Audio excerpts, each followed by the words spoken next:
안녕하세요. 박준현 대표입니다. 오세훈 시장님이 또 역세권 활성화 사업에서 건물 투자에 또 영향을 미칠 만한 내용을 발표를 하셨어요. 이 부분은 뭐 법 개정을 하는 부분은 아니고 서울시에서 의지치만했다라고 하면 바로 적용이 가능할 내용이어서 오늘 시간을 좀 마련했습니다. 노선 상업 지역을 주목하라 제목을 이렇게 했어요. 이 노선 상업이 뭔지 잘 모르시는 분도 많습니다. 한 필지 안에 도로가 있다고 하면 이 부분은 상업지구, 이 부분은 뭐 2종 일반 주거나 3종 일반 주거 지역인 한 필지에 그 용도 지역이 다른 경우가 있어요. 노선 상업 지역 같은 경우는 도로에서 뭐 13m, 15m 여기까지 지금 지정해서 상업 지역으로 이제 지정해 놓은 그런 구역들을 말씀드리는 겁니다. 가장 중요한 핵심 부분이 뭐냐면 승강장 경계로부터 당초의 역세권이라는 기준은 250m였습니다. 250m였다가 350m까지 확대하겠다라는 내용이에요.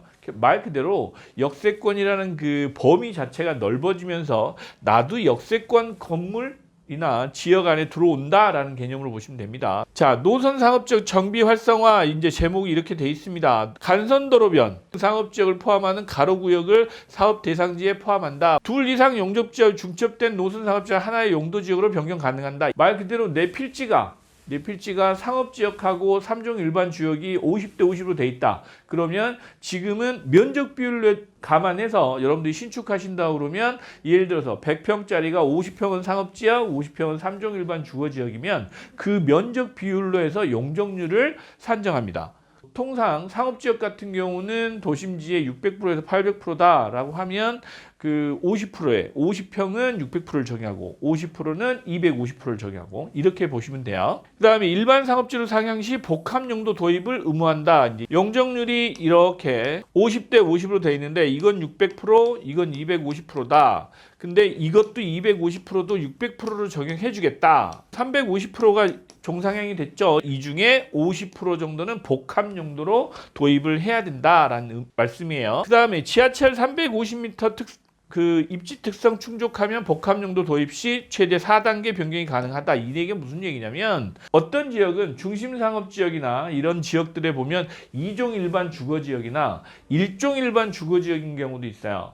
용도 지역으로 보면 그런 지역이 종상 뭐 4단계까지 된다. 그러면 1종 일반 주거지역 같은 경우는 상업지역까지 되면 예를 들어서 2종, 3종 준주거 일반 상업지역 이렇게까지도 가능해진다라는 거의 뭐 규제가 없어진다고 보는 거죠.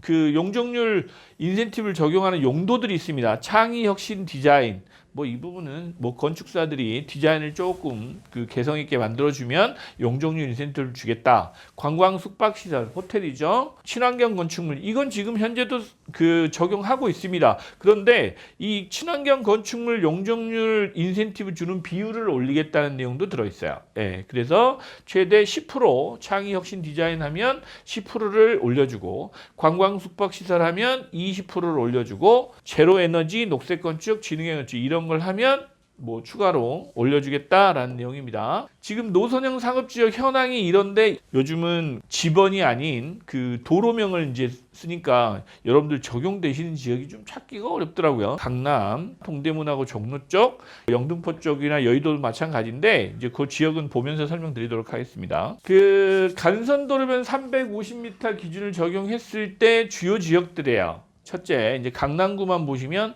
신사, 논현, 학동, 청담, 신논현역, 언주, 선정릉 이런 지하철역 주변으로 350m 반경을 표기해 놓은 겁니다. 여러분들 보시면 거의 다죠. 이제 여기서 강남구청만 빠졌어요. 강남구청은 지금도 상업지입니다. 그래서 그렇고요. 나머지 지역들은 그러면 노선 상업지역이거나 뭐 지금 3종 일반 주거지역인 부분은 준주거나 이런 부분으로 종상이 가능해진다. 호텔을 운영하실 분들한테는 아주 호재일 수 있어요. 9호선 라인이죠. 보은사역에서 이 선정릉 쭉 가는 지역은 도로변 전체가 거의 다 포함되는 그런 지역이 되는 겁니다. 용적률이 상향된다는 얘기는 여러분들 임대 수익률이 올라갈 수 있는 계기가 마련되니까 판이 깔아지는 거죠. 그러면 뭐 아주 좋은 호재 아닐까라고 판단돼요. 특히나 이 지금 강남대로가 전부 상업지가 되는 겁니다.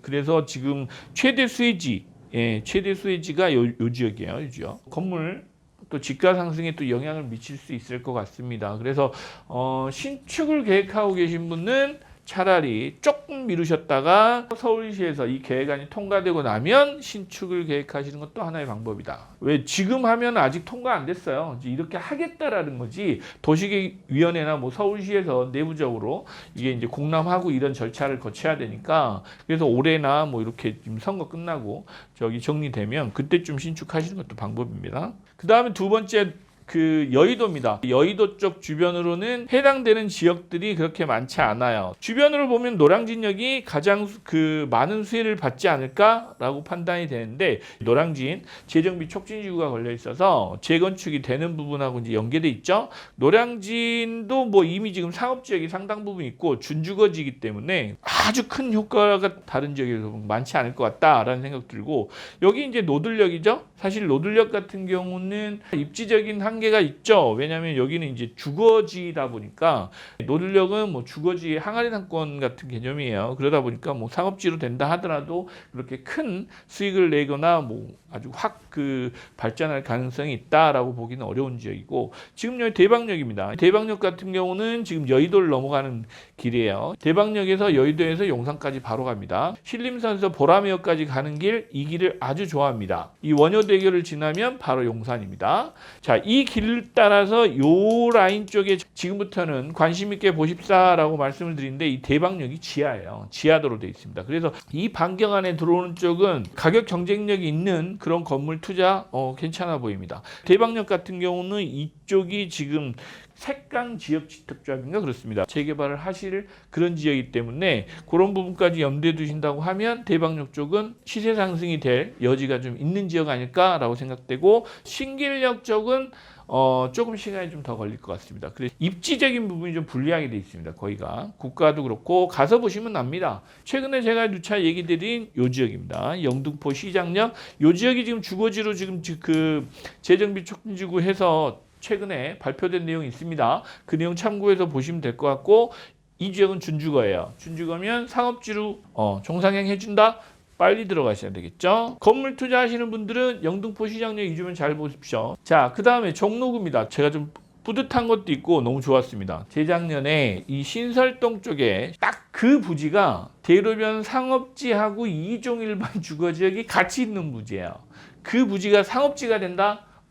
아주 매력 있습니다. 그래서 위안이 많이 됐어요. 신설동역, 동묘역, 동대문역이죠. 종로구가요. 여기서 가장 수혜를 받는 지역, 저는 동대문역은 별 큰 의미는 없다고 봐요. 왜냐하면 동대문역 같은 경우는 이미 상당한 용적률을 받아서 이미 다 건축이 끝난 그 지역들이 많아요. 특히나 이제 대로변 건물들 같은 경우 그렇고, 그 다음에 경복궁하고 안국역 쪽은 뭐 그다지 저는 이제 건물 투자 쪽에서는 추천드리고 싶지는 않아요. 동묘역은 호재죠. 여기가 이제 문화재 관련해서 뭐 있는 것들 그런 부분만 좀 해소된다 그러면 동묘역 쪽은 워낙 상권이 좋습니다. 그 풍물시장이 있는 쪽으로 유도인가 워낙 많고 여기 가서 보시면 알겠지만 주말에는 발 디딜 틈도 없습니다. 이 라인 쪽에서는 지금 보시다시피 지금 다 빨간색이에요. 다 상업지입니다. 그러면 가장 수혜를 받는 지역은 요 정도가 될 것 같다라고 판단이 돼요. 그 용산구인데 용산구 지금 350m 기준으로 보면 참 없어요.